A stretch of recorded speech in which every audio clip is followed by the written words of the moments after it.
Olá, gente, como vão vocês? Espero que vocês estejam bem. Eu estava devendo, no outro vídeo que nós falamos sobre o suicídio, e eu fiquei de fazer um vídeo para falar um pouco sobre algumas recomendações, para manter a saúde mental e evitar assim o suicídio. A gente teve aí alguns contratempos e não houve realmente oportunidade para filmar, mas nós estamos aqui hoje para fazer cumprir a minha palavra, Eu disse que faria e estamos aqui para fazer esse vídeo falando um pouco sobre algumas recomendações para que a gente possa ter a saúde da gente mental melhor, Nós queremos lembrar que falar sobre o suicídio não é apenas no mês de setembro, Nós precisamos falar durante todos os meses do ano, até porque nós temos problemas durante todos os meses do ano e precisamos cuidar da nossa saúde mental para termos um ano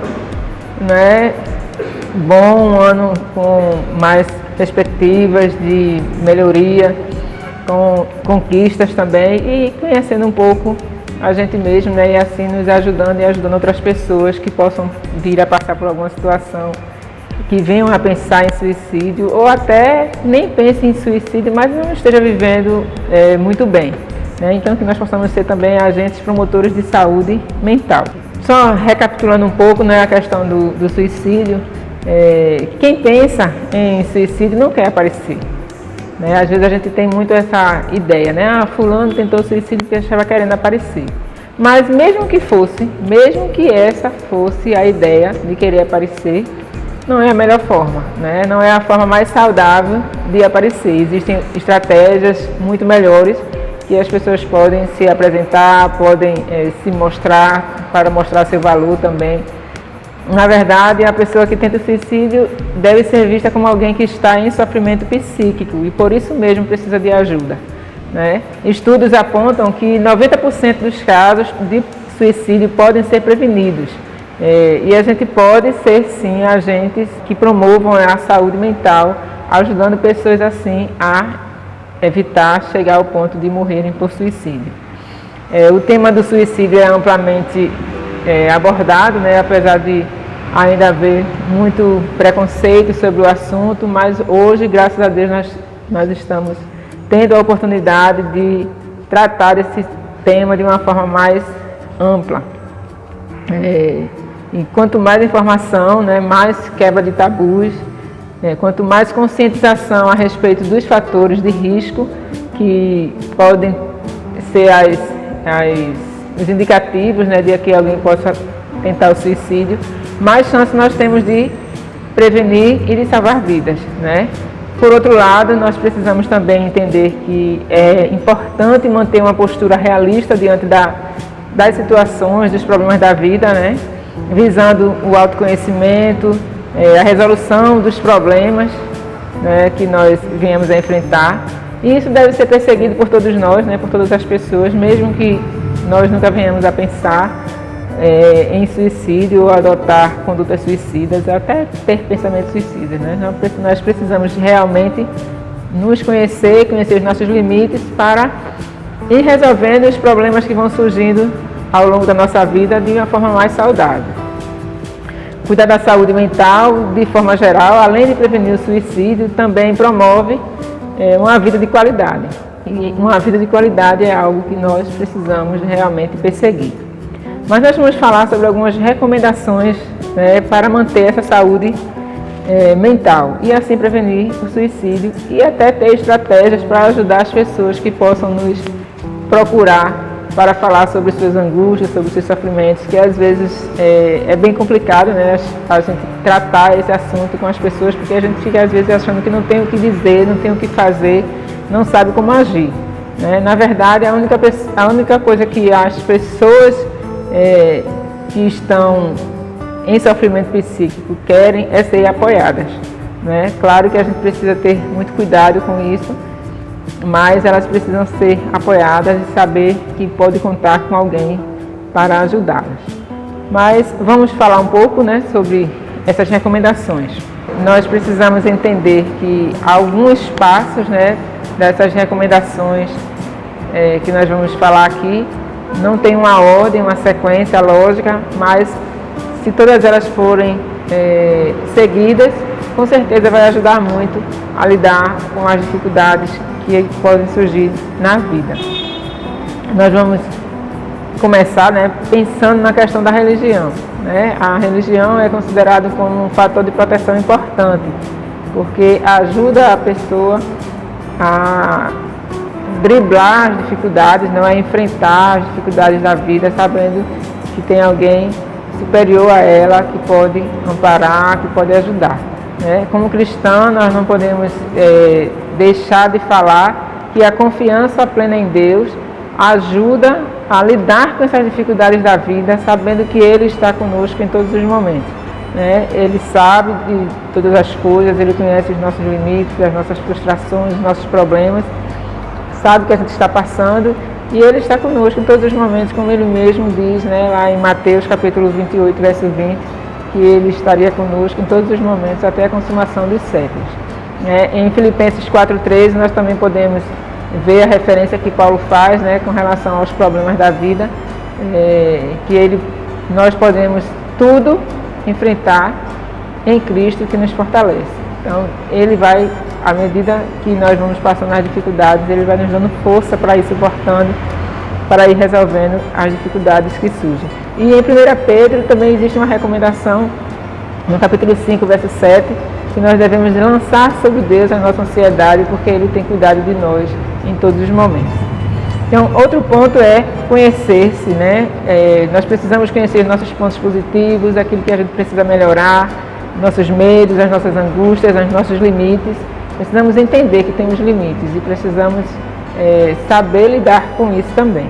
Fortalecer a autoestima é um outro ponto importantíssimo, porque quanto mais eu olho para mim com compaixão, com amor, entendo que eu sou uma pessoa que tem falhas, que estou sujeita a erros, mas ao mesmo tempo eu também tenho muitas qualidades, começa a me dar valor, um valor que eu realmente mereço, né? E muito embora quando as pessoas estão com pensamentos suicidas, numa situação de depressão também, elas não conseguem enxergar muitos pontos positivos em si, né? Mas é importante a gente ir aos poucos trabalhando essa questão da autoestima. Quanto melhor estiver nossa autoestima, quanto mais elevada estiver, mais chance a gente tem de resolver as questões de uma forma mais saudável.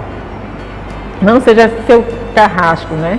Nem carrasco do outro também, porque muitas vezes nós cobramos demais de nós e cobramos demais dos outros. E nem sempre os outros vão fazer as coisas de acordo com aquilo que a gente estava pensando. Por isso mesmo a gente precisa ter cuidado com as expectativas irrealistas com relação a nós mesmos e com relação aos outros. Porque nós muitas vezes colocamos expectativas muito elevadas sobre nós e quando nós não conseguimos atingir aquilo como a gente pensou, geralmente a gente se frustra. E ao mesmo tempo a gente cobra, às vezes, demais do outro e coloca expectativas irrealistas demais também em cima dos outros e quando eles não cumprem, a gente também se frustra. Então é importante que a gente saiba ponderar com relação a isso. É preciso também reconhecer o limiar da frustração, né? Todos nós temos um nível de frustração até onde a gente pode suportar, né? E a gente precisa saber reconhecer esses limites. E ao mesmo tempo precisa entender que nós somos dotados de uma capacidade de resiliência muito grande, né? Nós geralmente podemos suportar muito mais do que aquilo que nós pensamos. Não queira ter o controle de tudo também, né? Isso é impossível. Nós precisamos entender que nós não temos como controlar tudo. Então precisamos ser flexíveis e buscar o equilíbrio, o que eu posso e o que eu não posso. Eu preciso entender que tem coisa que está sob o meu controle e tem coisa que não está. E eu não tenho que ficar mal por isso. Simplesmente eu preciso reconhecer que eu sou humana e não tenho o controle de tudo. Preciso também aprender a administrar a raiva, a agressividade, a impulsividade, porque são algumas emoções que acabam nos desestabilizando e quando nós agimos no momento de raiva ou no momento de impulsividade ou de agressividade, geralmente as consequências não são muito agradáveis e podem nos prejudicar bastante, né? Inclusive a nossa capacidade de administrar conflitos, quando a gente não sabe ponderar nesses pontos. É preciso também ficar atento às emoções, né? E aos gatilhos estressores. porque eventualmente vão surgir muitos gatilhos estressores, né, que podem nos desestabilizar e mexer com as nossas emoções também. Vigie seus pensamentos, né, isso é importantíssimo, porque eles podem ser bons ou ruins, então não vacile. Existe uma recomendação em Filipenses 4, verso 8, que eu vou ler aqui para vocês, que vai falar justamente sobre essa questão dos pensamentos. Finalmente, irmãos, tudo que é verdadeiro, tudo que é respeitável, tudo que é justo, tudo que é puro, tudo que é amável, tudo que é de boa fama, se alguma virtude há e se algum louvor existe, seja isso o que ocupe o vosso pensamento. Ou seja, a recomendação de Paulo é que a gente vigie os pensamentos, né? Cuide dos pensamentos, porque quanto mais coisas boas nós pudermos colocar na nossa mente, ou deixar na nossa mente, né? Porque eventualmente os pensamentos automáticos vão vir, às vezes pensamentos negativos, mas nós precisamos entender que quanto mais nós ocuparmos a nossa mente com coisas positivas, melhor para nós. Exercitar a gratidão e a empatia. É importantíssimo também, né, que a gente possa ser gratos pelas coisas que acontecem, mesmo aquelas coisas que aparentemente não são tão boas, né? Porque elas também nos fazem crescer, nos fazem amadurecer. Precisamos também ser empáticos, né, com a dor do outro, né? Precisamos dizer ao outro, né, eu sei que pode estar sendo difícil para você, mas eu estou aqui. Ser empático não quer dizer eu vou assumir a dor do outro como se fosse minha, mas é pensar, se eu estivesse no lugar daquela pessoa, como é que eu reagiria? Então a pessoa precisa entender que você está ali para ajudar. Então está difícil, mas conte comigo, o que eu puder fazer para ajudar, eu estarei à disposição. Cuide também da alimentação e faça atividades físicas regularmente. Isso também é importante, né, para que o nosso corpo e a nossa mente estejam bem. Valorize momentos de lazer. Nós vivemos numa vida muito agitada, de muito corre-corre, mas precisamos ter momentos de lazer. Eu sei que nesse período de pandemia também está um pouco mais complicado, mas a gente precisa ter um pouco de lazer para aliviar um pouco as tensões do dia a dia, né, das dificuldades que a gente enfrenta. Tenha um ou mais hobbies prazerosos, né, de preferência fora das tecnologias. Nesse período de pandemia muita gente se redescobriu, começou a fazer coisas também que nem imaginava fazer, descobriu que pode fazer muito mais coisas que são prazerosas e até rentáveis, né, também. Mas é importante que a gente tenha alguns hobbies, né, coisas que a gente goste, cantar, dançar, pintar, cozinhar, sei lá, qualquer outra coisa que você goste de fazer que lhe dê prazer realmente. Use as tecnologias a seu favor. Cuidado com as influências das redes sociais. Nós estamos vivendo na era da tecnologia, né? E isso é muito bom também. Nós precisamos usar essas tecnologias, mas a nosso favor, né? E não permitir que elas nos escravizem, né? Ao contrário, nós precisamos ter limites.